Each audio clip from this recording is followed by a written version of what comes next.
Jeune travailleuse, Émilie n'est plus rattachée au foyer fiscal de ses parents. Elle vient donc se renseigner pour remplir sa première déclaration d'impôt. Quand on est jeune, on ne sait pas forcément qu'il faut déclarer ses impôts, on ne sait pas forcément comment s'y prendre, on ne sait pas où aller. Là, ça a été très simple, on m'a dit que je pouvais faire ma déclaration soit en ligne, donc on m'a bien expliqué, on m'a envoyé un mail avec un lien, soit par papier, et on m'a dit où est-ce qu'il fallait déposer le papier, et puis après, voilà, c'est réglé.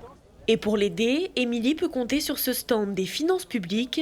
Des conseillers aident gratuitement les personnes en difficulté administrative. Une déclaration d'impôt, ça peut paraître simple en apparence, quand on est un petit peu habitué, mais vous avez des publics qui sont un peu en difficulté, c'est ceux-là qui viennent nous voir.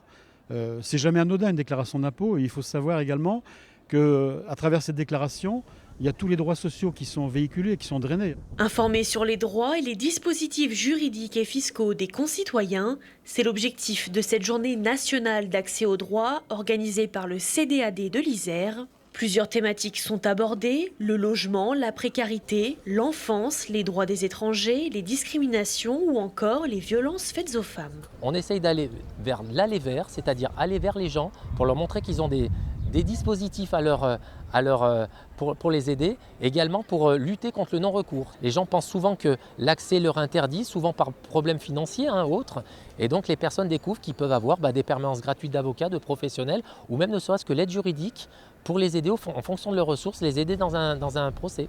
Pour cette 6e édition, la Journée nationale d'accès aux droits a réuni une trentaine d'acteurs institutionnels et associatifs. Des permanences juridiques et fiscales gratuites étaient également proposées au grand public.